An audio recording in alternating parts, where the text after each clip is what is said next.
Hello বন্ধুরা, রোজকার মতো আবার একটা আজকে নতুন ভিডিও। তো ভিডিওটা শুরু করবো আমরা যেভাবে প্রত্যেক দিন শুরু করি, নিফটি এবং ব্যাঙ্ক নিফটির একটু অ্যানালাইসিস দিয়ে। তো নিফটি আজকে আমরা দেখতে পাচ্ছি যে ভালো মতোই রেড -0.74%। এটা রেড মানে এটা যথেষ্ট অনেকটাই, কিন্তু নিফটি ব্যাঙ্ক হোল্ড করে নিয়েছে এবং সেটার কারণও কিন্তু আমরা জানবো যে নিফটি ব্যাঙ্ক কেন হোল্ড করলো। ঠিক আছে, তো আগের ভিডিওতে আমরা অ্যানালিসিস দিয়েছিলাম আমার চ্যানেলে এসে, বিভিন্ন এই যে মার্কেটকে এখন পজিটিভ কোন দিকে যাবে, বিভিন্ন ধরনের নিফটি ব্যাঙ্ক নিফটি এবং আদার স্টকের ব্যাপারে আমি অ্যানালিসিস করে থাকি। তো সেখানে আমার প্রিভিয়াস ভিডিওগুলোতে গিয়ে দেখতে পারেন যে ঠিক সেভাবে ব্যাপারটা হচ্ছে কি না। তো এখানে চলে আসছি নিফটি ফিফটির চার্টে। তো নিফটি ফিফটিতে আজকে নেগেটিভ আমরা দেখতেই পাচ্ছি, একটু ভোলাটাইল ছিল প্রথমে যেখানে ওপেনিং হয়েছিল, তারপরে উইকনেস, তারপরে আবার স্ট্রেংথ। ওকে, এবং স্ট্রেংথ এই যে দেখিয়েছিল এটা কিন্তু এই পিভটের উপরে এবং 200 ডেজ ইএমএ এর ওপরে গিয়ে স্টে করেছিল, কিন্তু তারপরে আবার ব্রেক করে চলে এসছে। এটা যদি এখানেই থেকে যেত তাহলে একটা খুব ভালো রকমের স্ট্রং ইন্ডিকেশন থাকতো। তো এটা যেহেতু ব্রেক করে নিচে নেমে গিয়েছে এবং এখানে কিছুটা কনসোলিডেশন দেখানোর পরে আবার নিচে নেমেছে। ওকে, এগুলো জাস্ট ট্রেডারদের ফাঁসানো। ওকে, যারা ইন্ট্রাডে ট্রেডার বা অপশান ট্রেডার, ফিউচার ট্রেডার, তাদেরকে জাস্ট ফাঁসানো। ওকে, এরকম ভোলাটিলিটি, তারপরে আবার এখান থেকে আরও নেগেটিভ। ওকে, এবার এটা কিন্তু ওভারঅল মার্কেটের ক্ষেত্রে একটু নেগেটিভ ইন্ডিকেশান দিচ্ছে। তার কারণ হচ্ছে আজকে মার্কেট যেখানে ক্লোজিং দিয়েছে 24,000 প্রায়, এখানে যদি আমরা দেখে নিই 24,117। আমি আগের ভিডিওতে বলেছিলাম যে 24,100 ওপরে কিন্তু এটাকে থাকতে হবে, কিন্তু আমার যেমন এই জায়গাটা হচ্ছে 24,122, সুতরাং এই জায়গাটাতে থাকা উচিত। এবার এটা হালকা করে কিছুটা ব্রেক করেছে, তবে যদিও আজকের পিভট অনেকটা ওপরে ছিল 24,200। সুতরাং আজকে যদি নিফটিকে স্ট্রেংথ দেখাতে হতো তাহলে কিন্তু নিফটিকে ক্লোজিং দিতে হতো এই পিভটের ওপরে, অর্থাৎ 24,200-র ওপরে। সেটা কিন্তু করতে পারেনি। যেখানে ক্লোজিং দিয়েছে সেটা পিভটের নিচে, মানে এই ব্লু লাইন যেটা পিভট এর নিচে, এবং 200 ডেজ এক্সপোনেনশিয়াল মুভিং অ্যাভারেজ এরও কিন্তু নিচেই ক্লোজিং দিয়েছে। তো এই ক্ষেত্রে নিফটিটা একটু কিছুটা হলেও আমাদেরকে নেগেটিভ সেট আপে ছেড়েছে। ঠিক আছে, কালকে কী হবে সেটাই দেখার। কালকে এ যদি ইমিডিয়েটলি ওপরে আসে, এই ধরনের সাপোর্ট ব্রেক করে, মানে এই ধরনের সাপোর্টের ওপরে আসে, তাহলে সেটা কিন্তু 24,250, 24,250, 24,300 এই ধরনের কোনো জায়গাতে মিনিমাম একে আসতে হবে। ঠিক আছে, তো ফাইন। আমি যদি একটু বিগার টাইম ফ্রেমে দেখি, যেমন আমি যদি 3 মাসের চার্ট লাগাই, সেখানে কিন্তু দেখতে পাচ্ছি যে এরকম জায়গায় সেরকম কোনো সাপোর্ট আর নেই। ঠিক আছে, সুতরাং নিফটিকে যদি স্ট্রেংথ দেখাতেই হয় একটু লং টাইম ফ্রেমে, তাহলে কিন্তু তাকে শর্ট টাইম ফ্রেমে আগে নিফটিকে আগে স্ট্রং হয়ে বা আগে স্ট্রেংথ দেখিয়ে এই ধরনের পিভটের ওপরে এসে কিন্তু ক্লোজিং দিতে হবে। তার কারণ লং টার্মে একটা খুবই রিস্কি জায়গায় নিফটি আছে আমরা দেখতে পাচ্ছি। তো এখানে আপাততভাবে সাপোর্ট সেরকম নেই। যদি শর্ট টাইম ফ্রেমে এটা ব্রেক করতে শুরু করে তাহলে কিন্তু এইরকম একটাই জায়গায় এসে আসার সম্ভাবনা, মানে এই ধরনের একটা রেঞ্জে 23,600 থেকে এখানে 23,174। আমি যদি 23,000 মোটামুটিভাবে 200 ধরি, তাহলে 23,200 থেকে 600-র মধ্যে কিন্তু এটা ব্রেক করে আসতে পারে, যেখানে 24,200-তে বা 24,100-তে এখন আছে। ঠিক আছে, তো শর্ট টাইম ফ্রেমে একে অবশ্যই স্ট্রেংথ দেখাতে হবে এবং শর্ট টার্মে স্ট্রেংথ দেখানোর জন্য একে কিন্তু সাডেনলি ওপরে আসতে হবে, মানে ইমিডিয়েটলি উপরে আসতে হবে। ঠিক আছে, কালকে যদি হঠাৎ দেখি যে সকালে এর ওপরে উঠে গেছে, তাহলে হয়তো কিছুটা মানে স্বস্তি আসতে পারে। আমরা যদি ব্যাঙ্ক নিফটি দেখি, ব্যাঙ্ক নিফটি কিন্তু কমজোর নয়। আমরা ব্যাঙ্ক নিফটির চার্টে ক্লিয়ারলি দেখতে পাচ্ছি, এটা শর্ট টাইম ফ্রেম, মানে আজকেরই চার্ট, মানে 5 মিনিটের চার্ট। এখানে আমরা দেখতে পাচ্ছি 5 মিনিটের চার্ট। তো এটা দুটোরই প্রায় ওপরে ছিল পুরোপুরি, কিন্তু শেষের দিকে কিছুটা এলেও নিচে এটা আমাদের পিভটের ওপরে, অর্থাৎ পিভট অ্যাকচুয়ালি এখন আছে 50,000 ওই 80-র মতো। তো এর ওপরেই কিন্তু ক্লোজিং দিয়েছে, আমরা দেখতে পাচ্ছি এখানে 50,156-তে কিন্তু ক্লোজিং। ঠিক আছে, তো এটা আপাততভাবে স্ট্রেংথ কিন্তু দেখাচ্ছে, রিলেটিভলি ব্যাঙ্ক নিফটি বেশি স্ট্রেংথ দেখাচ্ছে আমাদের। সেটা কেন, তার একটা কারণ আছে এখানে। আমি কিছুদিন আগে ভিডিও বানিয়েছিলাম, এইচডিএফসি ব্যাঙ্ককে একটু অ্যানালাইজ করেছিলাম, তার চার্টও অ্যানালাইজ করেছিলাম। ঠিক আছে, তো আমরা যদি আজকে অ্যাটলিস্ট ইন্ডেক্স লেভেলে দেখি, তাহলে ইন্ডেক্স লেভেলে যেটা দেখা যাচ্ছে সেটা হচ্ছে পিএসইউ ব্যাঙ্ক, যেটা পিএসইউ ব্যাঙ্ক বি যেখানে লাগানো আছে সেটা হচ্ছে -0.67%, যেটা ডাউন। কিন্তু আমরা যদি ব্যাঙ্ক বিজ দেখি সেটা কিন্তু -0.06%। ঠিক আছে, তো ব্যাঙ্ক বিজ একদম নিউট্রাল, কিন্তু পিএসইউ ব্যাঙ্ক ডাউন। তাহলে এই নিফটি ব্যাঙ্কে সামলালো কে, নিউট্রাল রাখলো কে? এখানে তো ডাউন হওয়ার কথা, নিউট্রাল রাখলো কোন ব্যাঙ্ক সেটা আমি দেখাচ্ছি। Axis bank 0.12 neutral. এখানে দেখে নেব আইসিআইসিআই ব্যাঙ্ক, এখানে -0.67। ঠিক আছে, কোটাক ব্যাঙ্ক, ইন্ডাসইন্ড ব্যাঙ্ক দেখে নেবো 0.16 প্রায় নিউট্রাল। কোটাক ব্যাঙ্ক এখানে নেগেটিভ। তাহলে সামলালো কে? সামলালো হচ্ছে এইচডিএফসি ব্যাঙ্ক 1.18% আপ। ওকে, তো এইচডিএফসি ব্যাংকের ব্যাপারে আমি পজিটিভ, এবং এইচডিএফসি ব্যাংকের ব্যাপারে আমি আলাদা করে কোনো ভিডিও আনতেই পারি।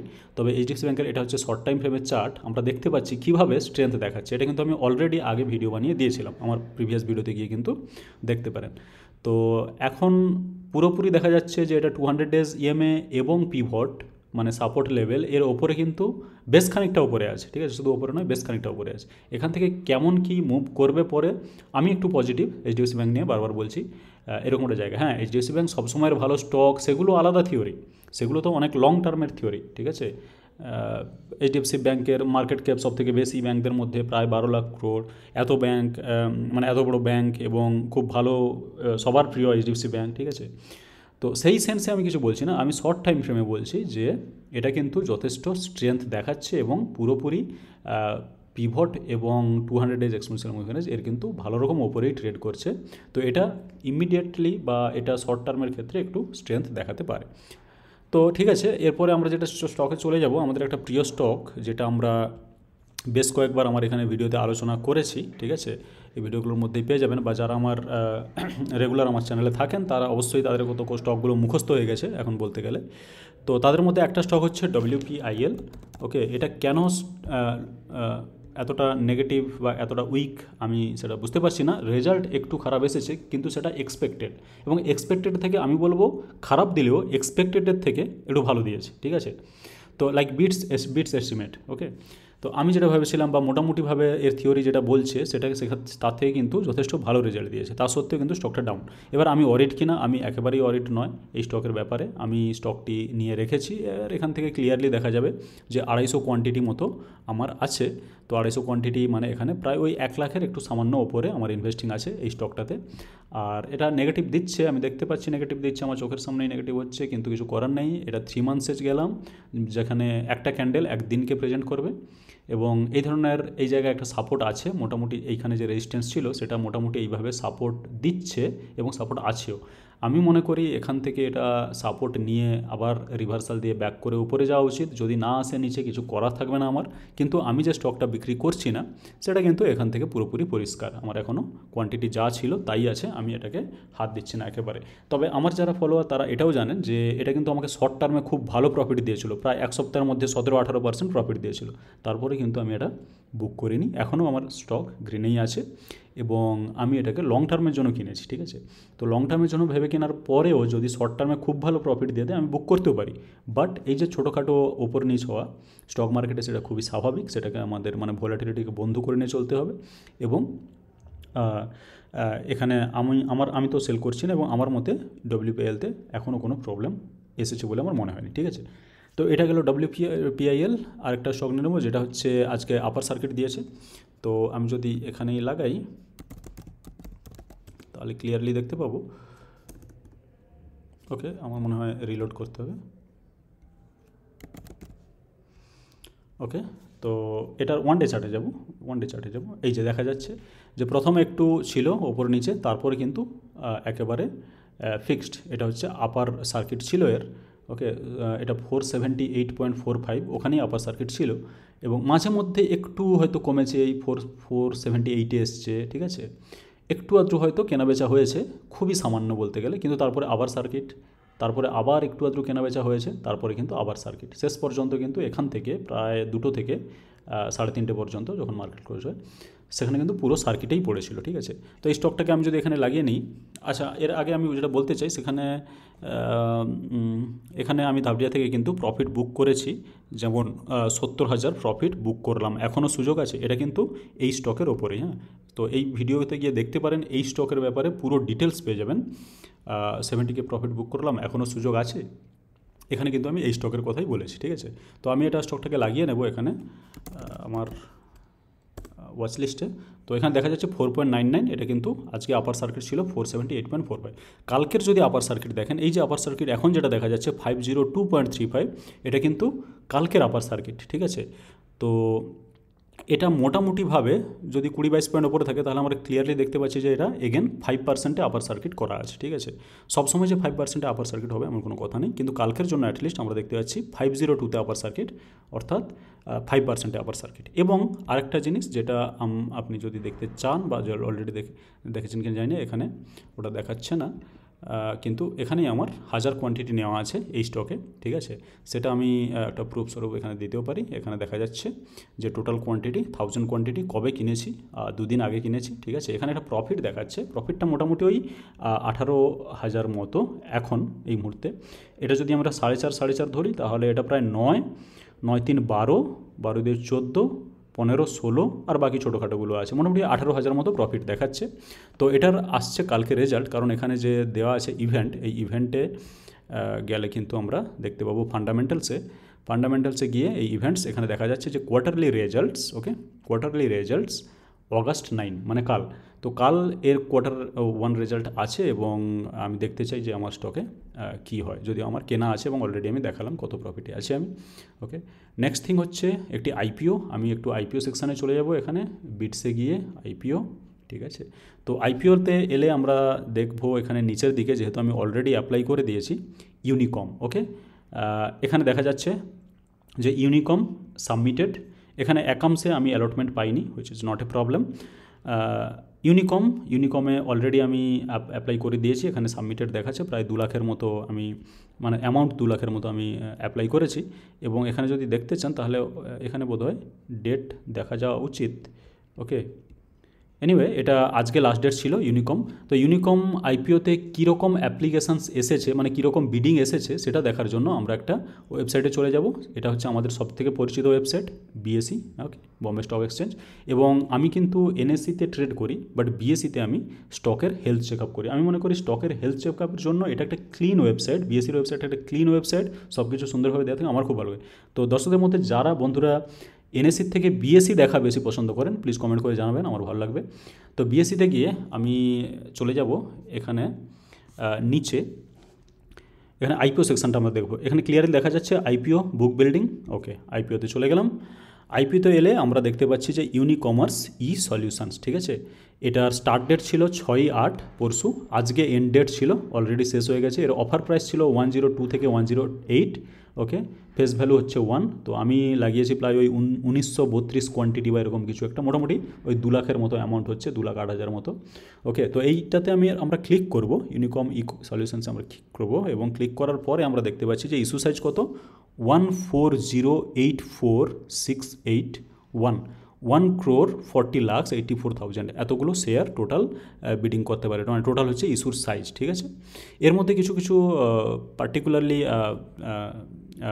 মানে রিজার্ভ থাকবে, সেটাও আমরা দেখে নেব। তো এখানে বুক রানার একটু দেখে নিন, বুক রানার যেটা সেটা হচ্ছে আইআইএফএল আর সিএলএসএ, ঠিক আছে। এখানে স্পন্সর্ড ব্যাঙ্ক, এক্সিস, এইচডিএফসি, ওকে। তো আমরা এর একটু ডিমান্ড, কী ধরনের ডিমান্ড ছিল বা কতটা অ্যাপ্লিকেশান এসেছে, কতটা বিডিং এসেছে সেটা আমরা দেখে নেব। এটা হচ্ছে কেবলমাত্র বিএসসি ডিমান্ড শিডিউল, আমরা চলে যাব কিউমুলেটিভ ডিমান্ড শিডিউলে, ঠিক আছে। তো কিউমুলেটিভ ডিমান্ড শিডিউলে গেলে জাস্ট এখানে ক্লিক করবেন, এখানে গেলে আপনি সব দেখতে পারবেন যে কত গুণ ভরেছে আইপিও বা কী, এটা সব স্টকের ক্ষেত্রেই প্রযোজ্য, ঠিক আছে, শুধু ইউনিকমের ক্ষেত্রে নয়।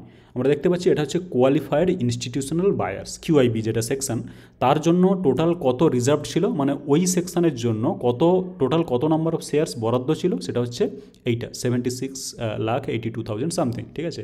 তো কিউআইবির মধ্যে কারা কারা আসে সেটা হচ্ছে foreign institutional investors, domestic mutual funds, others, okay. তো এখানে এই পরিমাণ বিডিং হয়েছে, এই পরিমাণ শেয়ারের জন্য, যেটা প্রায় এখানে টাইমস দেখাচ্ছে, নাম্বার অফ টাইমসে কত দেখাচ্ছে, 138 টাইমস, হুইচ ইজ হিউজ। এবার যদি আমরা আসি নন ইনস্টিটিউশনাল ইনভেস্টার্সে, ওকে, নন ইনস্টিটিউশনের ক্ষেত্রে এইটুকু বরাদ্দ ছিল, তার মধ্যে এতটা বিডিং এসেছে এবং সেটা হচ্ছে 252 টাইমস, ওকে। এর মধ্যে কিছু কিছু আবার ব্রেকআপ আছে, যেমন বিড অ্যামাউন্ট মোর দেন 10 লাখ রুপিজ, তার জন্য 266 টাইমস, মানে এতগুলো এসছে বিডিং।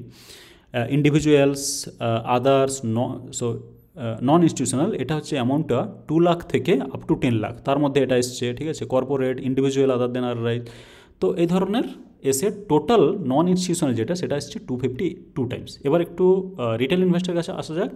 রিটেলদের ক্ষেত্রে এখানে দেখা যাচ্ছে যে টোটাল বরাদ্দ ছিল 25,60,000, সেখানে 130.99, 131 বা 130, এত পরিমাণ, এত গুণ বিডিং এসেছে, ঠিক আছে।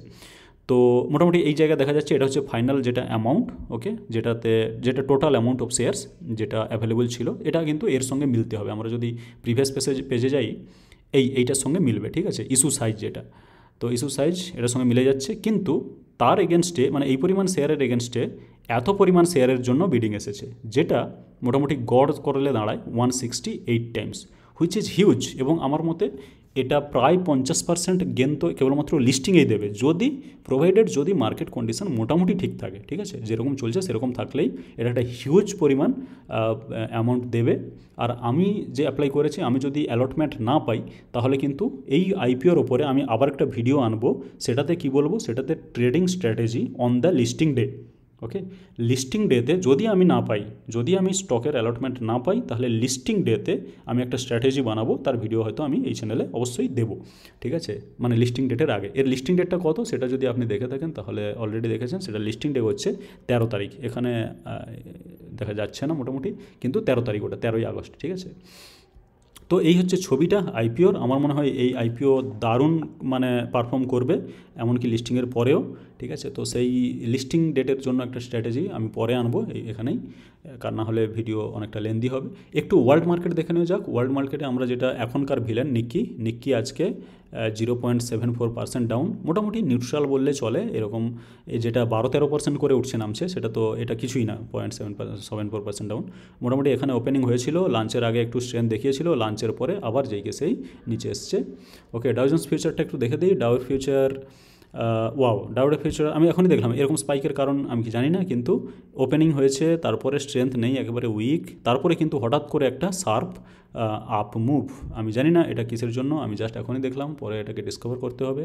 ওকে, আমার মনে হচ্ছে ন্যাসড্যাকেও তাই, এই শার্প মুভটা এখনই দিয়েছে জাস্ট, মোটামুটি ঠিকঠাক ছিল, স্টেবল, কিন্তু তারপরে হঠাৎ করে একটা শার্প মুভ এতটা এসছে।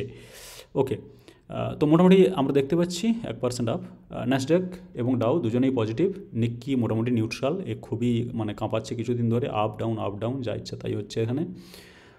তো ভিডিওতে অনেকগুলো জিনিস ডিসকাস করলাম, এই ভিডিওতে আপাতত এটুকুই, ভিডিওটা আদারওয়াইজ খুব লেন্দি হয়ে যাবে। যদি ভিডিওটি ভালো লেগে থাকে ভিডিওটিকে লাইক করুন, আর চ্যানেলটিকে সাবস্ক্রাইব করে রেখে দিন, যাতে করে আপনার কাছে প্রত্যেকটা আমার ভিডিওর সঠিক সময়ে আপডেট পৌঁছে যেতে পারে।